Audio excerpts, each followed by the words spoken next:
नमस्कार साथियों। MPPSC mains का पहला पेपर जो है वो उसका पहला पार्ट हमने पूरा अपलोड किया था एक ही वीडियो में।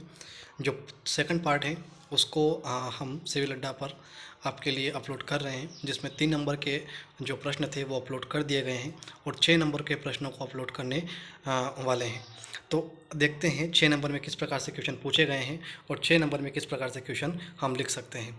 तो कास्ट शिलाकृति की विकास हेतु परिस्थितियों को बताइए, इस प्रकार का क्वेश्चन था। तो आगे चलते हैं और क्वेश्चन देखते हैं कि इसका आंसर किस प्रकार से बनता है। चूना पत्थर या डोलोमाइट के क्षेत्र में भूमिगत जल के सतह या ऊपर या नीचे विलयन प्रक्रिया को, तो सबसे पहले हमें कास्ट शिलाकृति किसे कहते हैं ये बताना ज़रूरी है। तो पहले हम 1 या 2 नंबर में यह बता देते हैं कि चूना पत्थर या डोलोमाइट के क्षेत्र में भूमिगत जल सतह के ऊपर या नीचे विलयन प्रक्रिया के द्वारा विशिष्ट शिलाकृतियाँ का निर्माण करता है, उसे कास्ट शिलाकृति कहते हैं। सतह के पास ही घुलनशील चट्टानें होनी चाहिए। ये एक अनुकूल परिस्थिति की बात करते हैं। जब उन्होंने क्वेश्चन में पूछा था कि अनुकूल परिस्थितियाँ कौन सी होनी चाहिए, तो घुलनशील चट्टानें होनी चाहिए। भूमिगत जल पर्याप्त मात्रा में होना चाहिए, ये भी सही है। और घुलनशील चट्टानों से को घनी अच्छी जोड़ वाली यथासंभव पतले स्तर पर वाली होनी चाहिए। इस प्रकार हम इसका आंसर लिख सकते हैं। इसका आंसर और अच्छे तरीके से आप लिख सकते हो। इसका एक मैंने मॉडल पेपर या एक नमूना आपके सामने पेश किया है। बिल्कुल संभावना है कि इससे अच्छे आंसर लिखे जा सकते हैं, या मुझे यहाँ तक भी लगता है कि इससे अच्छे आंसर भी लिखे गए होंगे जब हम इसके मेंस के पेपर एक बार रिजल्ट आ जाए और जब हम आरटीआई के ज़रिए हम इसके आंसर को निकलवाएंगे तो हम पता चलेगा कि इसके आंसर और किस प्रकार से लिखे जा सके हैं। अगला क्वेश्चन है, दक्षिण पश्चिम मानसून में जेट स्ट्रीम का क्या योगदान है। बहुत अच्छा क्वेश्चन था, थोड़ा सा फैक्चुअल नॉलेज चाहिए था, लेकिन अच्छा क्वेश्चन था। सबसे पहले हमें दक्षिण पश्चिम मानसून किसे कहते हैं ये हमें लिखना था। तो ऊपरी वायु, ये 6 नंबर की क्वेश्चन है। तो आप सिविल अड्डा को सब्सक्राइब कर दीजिएगा, क्योंकि सिविल अड्डा पर सभी पेपर आपको सॉल्व करवाए जाएंगे। और समय मिला तो सिविल अड्डा पर आपके लिए मेंस के लिए क्लासें भी लगाई जाएगी। मेंस का पूरा सिलेबस कवर करवाने का एक विचार है, जो बहुत बड़ा मिशन है, लेकिन उसको हम पूरा करेंगे। आप लोगों का सहयोग चाहिए। प्रश्न क्रमांक 2 था, दक्षिण पश्चिम मानसून में जेट स्ट्रीम का योगदान क्या है। तो ऊपरी वायुमंडल में चलने वाले जो तेज घुमावदारी वायु प्रवाह होते हैं उसे जेट स्ट्रीम कहते हैं। सबसे पहले तो हम जेट स्ट्रीम किसे कहते हैं उसकी परिभाषा दी है। उसके बाद दक्षिण पश्चिम मानसून में सहायक भी हैं। ध्रुवीय जेट स्ट्रीम जो होती हैं वो शीतोष्ण कटिबंधीय चक्रवातों की उत्पत्ति में सहायक होती हैं। जेट स्ट्रीम दक्षिण पश्चिम मानसून की उत्पत्ति से भी सहायक हैं। इस प्रकार ये बाढ़ तथा सूखे का मौसम को प्रभावित करते हैं। जेट स्ट्रीम के कारण ही लौटता हुआ मानसून पूर्व की ओर नहीं खिसक पाता और पश्चिम भारत में वर्षा करवाता है। आपको याद होगा कि जब सेब की खेती जम्मू कश्मीर में होती हैं वो इसी से प्रभावित होती हैं। और पश्चिम में जो वर्षा होती हैं, जो जनवरी के माह में, खासकर मध्य प्रदेश की बात की जाए तो इसको मावठा भी कहते हैं। इतनी सारी जानकारी अपलोड करने के लिए हमारे पास इतने शब्द होते नहीं हैं, क्योंकि 100 शब्दों में हमें लिखना होता है। तो अगर हम डिफरेंट प्रकार की जानकारी इसमें लिखते हैं तो उसमें अच्छे नंबर मिलने की प्रबल संभावना होती है। अगला क्वेश्चन हमारे सामने है, भारत में मृदा अपरदन की समस्या से कौन कौन से मृदा अपरदन की समस्या से कौन से क्षेत्र प्रभावित हैं। दोस्तों, अगर आपने पिछले साल के पेपर और देखे हो तो उसमें एक बार ऐसा पूछा गया कि बाढ़ से कौन कौन ये ग्रसित हैं भारत के क्षेत्र। इस प्रकार से क्वेश्चन पूछे गए हैं। ये चाहे आप आपदा वाले पोर्शन से लें या फिर आप भूगोल वाले पोर्शन से लें, हो सकता है यहीं से क्वेश्चन पूछे जा रहे हैं। और बार बार इसी प्रकार के क्वेश्चन की कौन से क्षेत्र हैं जो बाढ़ से प्रभावित हैं, कौन से क्षेत्र हैं जो मृदा अपरदन से प्रभावित हैं, कौन से क्षेत्र सुनामी से प्रभावित हैं, कौन भूकंप से प्रभावित हैं। तो इस प्रकार के क्वेश्चन अगर आप पढ़ते जाओगे तो मेंस में आपके आंसर अच्छे लिख पाओगे, क्योंकि एक बार आपको वो चीज़ें पढ़ी हुई हैं या लिखी हुई हैं तो आप उन चीज़ों पर अच्छे तरीके से काम कर सकते हो और मेंस में अच्छे नंबर भी ला सकते हो। तो कौन कौन से क्षेत्र है भारत में, तो उत्तर भारत का 1/4 भूमि अपरदन की समस्या से ग्रस्त है, हम सबको पता है। भूमि का कटाव 2 प्रकार से होता है। सिर्फ हम जल तक सीमित नहीं रखेंगे इसको, ये वायु से भी प्रभावित होती हैं, जल से भी होती हैं। भारत में भू अपरदन की समस्या से ग्रस्त क्षेत्र कौन कौन से हैं। सबसे पहले हमें मध्य प्रदेश की बात करना है, जो चंबल संभाग है। चंबल नदी से अपरदित है, बिहार में तब्दील हो गया बहुत बड़ा भाग, तो ये तो हम सबको पता है। लेकिन राजस्थान का मरुस्थल भी वायु द्वारा प्रभावित होता है, वायु द्वारा मृदा अपरदन होता है वहाँ पर। और इससे पश्चिम में अरब सागर के होने से वायु का प्रवाह जो होता है वह स्थल से जल और जल से स्थल की तरफ लगातार प्रभावित होती है वायु। इस कारण से यहाँ पर मृदा अपरदन की प्रबल संभावना रहती है। उसके अलावा पश्चिम हिमालय का गिरपदी मैदान जो है, छोटा नागपुर का पठार भी है, और ताप्ती और साबरमती की जो गुजरात में जो घाटी हैं वहाँ पर भी मृदा अपरदन देखी जा सकती हैं। अगला क्वेश्चन है, ज़्यादा लंबा वीडियो नहीं करेंगे। भारत में शुष्क कृषि की समस्या को बताइए। तो शुष्क तथा अर्धशुष्क भाग जहाँ औसत वार्षिक वर्षा 75 सेंटीमीटर से कम होती हैं वहाँ की जाने वाली खेती शुष्क कृषि कहा जाती है। भारत में प्रायद्वीपीय पठार की दृष्टि से छाया क्षेत्र में शुष्क कृषि भूमि कहा जाता है, और इसे इसकी समस्या है वर्षा की अनिश्चितता के कारण यहाँ पर समस्या आती है। ये समस्या पूछी गई थी, तो हम सबसे पहले तो इसका परिचय दिया कि क्या क्या इसका परिचय हो सकता है कि शुष्क कृषि किसे कहते हैं। तो जहाँ पर 75 सेंटीमीटर से वर्षा कम हो तो उसे शुष्क सिंचाई या शुष्क वर्षा कहते हैं। और इसमें समस्या क्या क्या आती है, तो समस्या है वर्षा की अनिश्चितता होती है, ये बिल्कुल सही है। मृदा की उर्वरता कमज़ोर रहती है, कहीं पर अच्छी होती है, कहीं पर कमज़ोर होती हैं। वायु द्वारा मृदा अपरदन का खतरा सदा ही रहता है, और सिंचाई की पर्याप्त व्यवस्था भी हमारे पास नहीं है। तो इस प्रकार से हम इस आंसर को लिख सकते हैं और अच्छे नंबर ला सकते हैं। अगला क्वेश्चन है प्रश्न क्रमांक 5, जो मध्य प्रदेश में जनसंख्या का घनत्व है, क्षेत्रीय प्रतिरूप का विवरण देना है। जनसंख्या घनत्व से आशय प्रति वर्ग किलोमीटर में व्यक्तियों की संख्या। तो ये क्वेश्चन एक बार पहले आया हुआ है, ये क्वेश्चन रिपीट हुआ है। तो एमपीपीएससी के मेंस के अगर आप पुराने पेपर देखते हो तो इस प्रकार से आपको सहायता मिलती है। पुराने पेपर आप लिखते हो या पुराने पेपर के सोल्व पेपर भी आप देखते हो, जिस प्रकार से आप ये वीडियो देख रहे हो, तो आपको निश्चित रूप से आने वाले परीक्षा में सफलता हाथ लगेगी। सिर्फ मेंस में नहीं, प्रीलिम्स में भी हाथ लगेगी, क्योंकि यहाँ से प्रीलिम्स में भी क्वेश्चन पूछे जाते हैं। जैसे मध्य प्रदेश में यह घनत्व 236 है, ये हम आंकड़ा यहाँ पर लिख सकते हैं। जबकि भारत का जनघनत्व की बात की जाए तो 382 है। 382 जनघनत्व है भारत का। यह गत दशक जनसंख्या घनत्व का 196 था, जिसमें 40 व्यक्तियों की बढ़ोतरी हुई है इस बार मध्य प्रदेश में। तो हाँ, ये 382 वाला जो आंकड़ा है ये 2018 के एमपीपीएससी प्रीलिम्स में पूछा गया है। तो हम यहाँ से भी ऐसे प्रीलिम्स के फैक्ट देख सकते हैं, और एक चैप्टर को प्रीलिम्स के हिसाब से कैसे तैयार करना है, मेंस के हिसाब से कैसे तैयार करना है, ये सारी चीज़ें हम अपने सिविल अड्डा के यूट्यूब चैनल पर करवाने वाले हैं। बहुत जल्द एक कोर्स लेके आने वाला हूँ मैं, जहाँ पर एमपीपीएससी की संपूर्ण जानकारी मैं निःशुल्क प्रोवाइड करने वाला हूँ। एमपीपीएससी की संपूर्ण चीज़ें जो भी मेंस संबंधित हैं, जो प्रीलिम्स संबंधित हैं, आपको दी जाएगी। सर्वाधिक जनघनत्व मैदानी भागों में है, बिल्कुल सही है। और घनत्व का वितरण असमान है, विशेषकर पहाड़ी व जनजातीय क्षेत्रों में विरल आबादी है।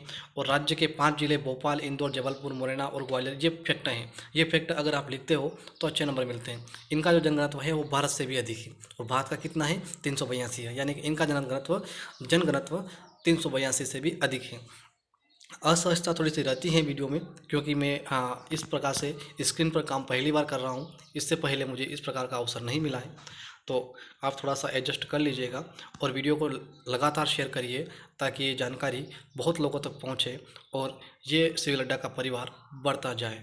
इस प्रकार जनसंख्या घनत्व कहीं ज़्यादा तो कहीं कम है, इस प्रकार से हम आंसर को लिख सकते हैं अंतिम समय में। और अगला क्वेश्चन जो है, मध्य प्रदेश में सोयाबीन उत्पादक क्षेत्र का विवरण पूछा है। तो सोयाबीन उत्पादन क्षेत्र में जो मध्य प्रदेश है वो पहला स्थान रखता है। ये हम प्रीलिम्स में पढ़ते हैं, सोया स्टेट कहते हैं, ये भी प्रीलिम्स में पढ़ते हैं। ये प्रीलिम्स वाले फैक्टर यहाँ पर भी काम आ रहे हैं। सोया उत्पादक क्षेत्र की बात करें तो मालवा का पठार सबसे अधिक सोयाबीन उत्पाद करता है। इसी कारण एशिया का सबसे बड़ा सोया संयंत्र उज्जैन में है। ये सारे प्रीलिम्स के फैक्ट हैं। जबकि मध्य प्रदेश का सोयाबीन संयंत्र इंदौर में है। यह दोनों मालवा के पठार में अवस्थित हैं। इसके अलावा बुंदेलखंड में भी सोयाबीन उत्पादित होता है और क्षेत्रों में भी सोयाबीन उत्पादित है, परंतु प्रमुखतया मालवा का पठार इस हेतु प्रसिद्ध है। तो ये सारी जानकारी हम प्रीलिम्स से जो पढ़ते हैं वो हम मेंस में भी लिख सकते हैं। अगला क्वेश्चन है, मध्य प्रदेश को भौतिक भागों में विभाजित करिए। तो ये हम प्रीलिम्स में पढ़ते हैं इसी प्रकार की चीज़ें, ये हमें अलग से मेंस में कोई पढ़ने की ज़रूरत नहीं है, बस वो जो क्वेश्चन का डिटेल है। अगला क्वेश्चन है, मध्य प्रदेश के भौतिक भागों में। तो ये भौतिक भागों वाला जैसे मध्य भारत का पठार है, इसमें मालवा का पठार है, मध्य भारत का पठार है, इसमें मालवा का पठार है, मध्य भारत का पठार की बात की गई, बुंदेलखंड का पठार। ये मैप बनाकर आप ड्राइंग कर दीजिए तो आपको अच्छे नंबर मिलने की संभावना प्रबल रहती है। मध्य प्रदेश को मुख्यतः 6 भागों में बांटा गया है। तो 6 भागों में बांटा गया है, ये हमने लिख लिया है मुख्यतः। इसको और भी भागों में बांटे तो बहुत सारे भाग बनते हैं, लेकिन मुख्यतः की बात की जाती है, क्योंकि आंसर छोटा है। अगर 15 नंबर में होता तो संभावना ये है कि हम यहाँ पर ज़्यादा लिखते। तथा मालवा का पठार सबसे बड़ा है, लगभग 28%। तो इसकी विशेषता पूछी थी, लावा से निर्मित है, ठीक है, ये भी एक विशेषता है। अच्छी जलवायु के लिए जाना जाता है। इसके लिए जो हेनसांग, जो हमारा इतिहास का जो कुमार हर्ष के समय पर जब ह्वेनसांग भारत आता है तो ये मालवा के पठार की बात करता है और मालवा की जलवायु को श्रेष्ठ जलवायु कहता है। मालवा की जलवायु और इस प्रकार मध्य प्रदेश की जलवायु से संबंधित एमपीपीएससी में क्वेश्चन आए हैं, तो प्रीलिम्स में क्वेश्चन आए हैं। तो लावा से निर्मित है, अच्छी वायु जलवायु के लिए जाना जाता है। ढाल उत्तर पूर्व की ओर है। इस ढाल का पता हम इस प्रकार से लगा सकते हैं कि जो चंबल नदी है उसका जो प्रवाह है उसका देखकर हम इसका ढाल का अनुमान लगा सकते हैं। चीनी यात्री ह्वेनसांग ने इसकी जलवायु को विश्व की सर्वश्रेष्ठ जलवायु बताया है। तो इस चीज़ की डिस्कस मैंने आपसे किया है कि किसने सर्वश्रेष्ठ जलवायु बताया है। अगला क्वेश्चन था बुर्ज का भूकंप। तो इसमें और अच्छी तरीके से लिखा जा सकता है, लेकिन मैंने थोड़ा सा शॉर्ट लिख दिया। कारण ये था कि मेरे पास समय कम था। मैं जब टाइमर लगा कर लिखता हूँ तो थोड़ा सा समय कम था, इस कारण से मुझे पता है कि आपको बुर्ज के भूकंप के बारे में मुझे बताने की ज़रूरत नहीं है। आपको बहुत सारे लोगों को पता होगा, पता नहीं है तो आप सर्च कर लीजिए। आपको बुर्ज के भूकंप के बारे में बहुत सारी डॉक्यूमेंट्रीज देख लीजिए। सबसे अच्छी बात तो डॉक्यूमेंट्रीज रहती है कि आप डॉक्यूमेंट्री देखते हो तो उसमें बहुत अच्छी तरह की जानकारी मिल जाती है। तो कच्छ के ज़िले में जनवरी 2001 में आता है, विनाशकारी भूकंप था, हज़ारों लोग मारे गए, कई क्षतिग्रस्त हो गए। 26 जनवरी तारीख बता दीजिएगा 2021 को गुजरात के भुज में आया था और भूकंप की तीव्रता 7.7 मापी गई है। ठीक है, बहुत ज़्यादा भूकंप होता है।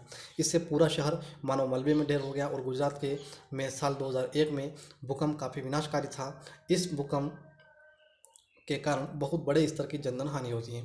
इसमें और अच्छी तरीके से जानकारी अगर आपके पास डेटा हो तो लिख सकते हो। मध्य प्रदेश में सीमेंट उद्योग का विवरण। दोस्तों, ये वीडियो किस प्रकार से लग रहा है आपको, इसमें क्या समस्याएं और हैं, ये आप कमेंट सेक्शन में ज़रूर बताइएगा। मध्य प्रदेश में सीमेंट उद्योग का विवरण। जो चुनाव पत्थर प्रमुखता से पाया जाता है मध्य प्रदेश में, तो सीमेंट इसका अवयव है। यह मुख्य रूप से रीवा, जबलपुर, सतना और दमोह में पाया जाता है। कारण है मध्य प्रदेश में सीमेंट उद्योग के लिए अनुकूल दशाएँ हैं। प्रमुख सीमेंट उद्योग कौन कौन से? कैमूर फैक्ट्री हैं और सतना सीमेंट वर्क्स हैं, मेहर फैक्ट्री हैं और बानमोर मुरैना, जो एमपीपीएससी प्रीलिम्स 2019 में क्वेश्चन आया हुआ है कि बानमोर केंद्र कहाँ पर है, ये मुरैना में है।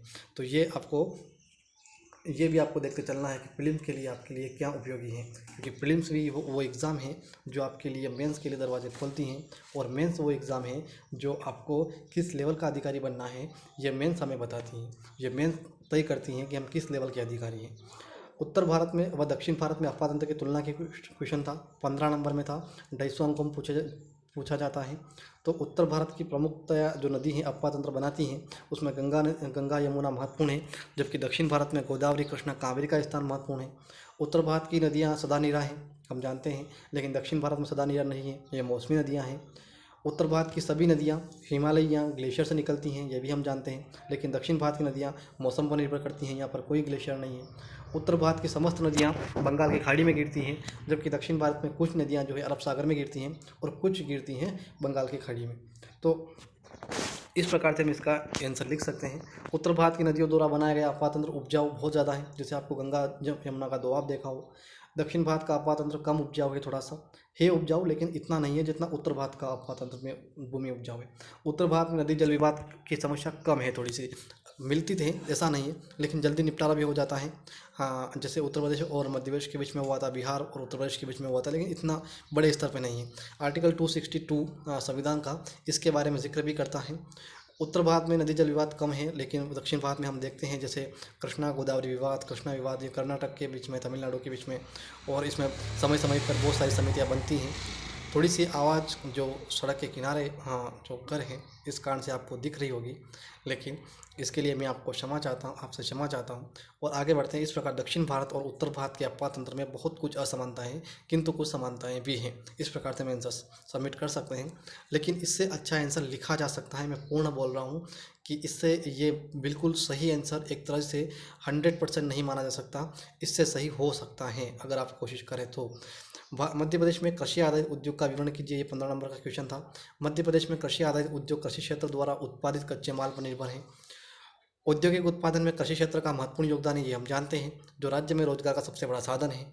चीनी वस्त्र खाद्य प्रसंस्करण चीनी उद्योग, वस्त्र उद्योग, खाद्य प्रसंस्करण उद्योग, रेशम तथा वनस्पति घी आदि राज्य के प्रमुख कृषि आधारित उद्योग हैं।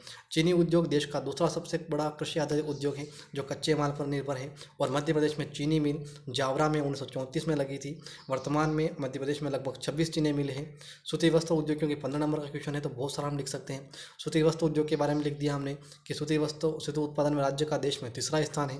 इस समय राज्य में कुल 65 जो 65 सूती मिलें संचालित हैं और राज्य का सबसे बड़ा सूती उत्पादन केंद्र जो है वो इंदौर में अवस्थित है। रेशम उद्योग के बारे में लिख सकते हैं, मंडला जिला इसका प्रमुखता है।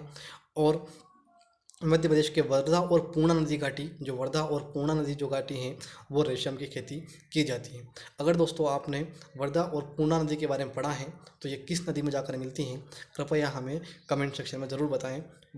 आगे चलते हैं वनस्पति घी और उद्योग। वनस्पति घी के बारे में, राज्य में वनस्पति घी के 10 कारखाने हैं।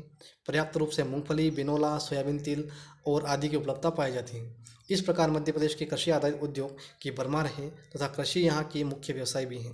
इसके अलावा मध्य प्रदेश में सोयाबीन उद्योग, खाद्य प्रसंस्करण उद्योग और कृत्रिम रेशा का उद्योग भी लगा हुआ है। तो इस प्रकार से हम मध्य प्रदेश में कृषि आधारित उद्योग का विवरण 15 नंबर में और 250 शब्दों में कर सकते हैं। अगला क्वेश्चन था सुनामी के बारे में, आपने सुना ही होगा। उत्पत्ति का कारण पूछा था और 2004 में जो भारत में आया था वो पूछा था। मोटा मोटा देखा जाए तो सुनामी से क्वेश्चन आया था हमारे आपदा वाले सेक्शन से। अब तो हालांकि यूनिट में डिस्क्राइब कर दिया गया है कि अगर आपने एक यूनिट पढ़ी है तो उस यूनिट से 30 नंबर के क्वेश्चन आना तय है। अच्छी तरीके से पढ़ी है तो 30 में से 20 या 22 नंबर आप लाने की संभावना बन सकती है। 18 या 19 नंबर तो आप ला ही सकते हो। सुनामी जापानी भाषा का शब्द है। अर्थ है जल की ऊंची ऊंची लहरों का उठना, भूतल पर पहुंच जाना। ठीक है, कारण क्या है? पृथ्वी की भूगर्भीय हलचल के कारण लहरें उठती हैं। समुद्र के अंदर भूकंप का आना, बड़े बड़े महासागर में भू लहरें उत्पन्न होना, भू रूप धारण कर लेती हैं। इंडोनेशिया, अब 2004 वाली घटना लिखनी है। इंडोनेशिया के सुमात्रा द्वीप में आया था 2004 को, 26 अक्टूबर का दिन था। हिंद महासागर की तली के नीचे भूकंप की वजह से सुनामी लहर निर्मित होती गई और भूकंप की तीव्रता रिएक्टर स्केल पर 8.9 मापी गई। इससे भयंकर भूकंप की लहरें उत्पन्न होती हैं और इंडोनेशिया, मलेशिया, श्रीलंका तथा भारत समेत कुल 11 देश इसकी चपेट में आते हैं। तमिलनाडु का नागपट्टनम जो जिला है वो सर्वाधिक चपेट में आता है क्योंकि यह हिंद महासागर के काफ़ी करीब का क्षेत्र है। इस प्रकार से हम पेपर 1 को समाप्त करते हैं। सिविल अड्डा को सब्सक्राइब जरूर करिए, इसको शेयर जरूर करिए। आपके लिए पेपर 2 यानी कि पेपर 2 में जो पार्ट 1 है पॉलिटी का, उस पर काम चल रहा है, जल्द ही अपलोड होगा। हम जल्द मिलते हैं। बहुत बहुत धन्यवाद, बहुत बहुत साधुवाद।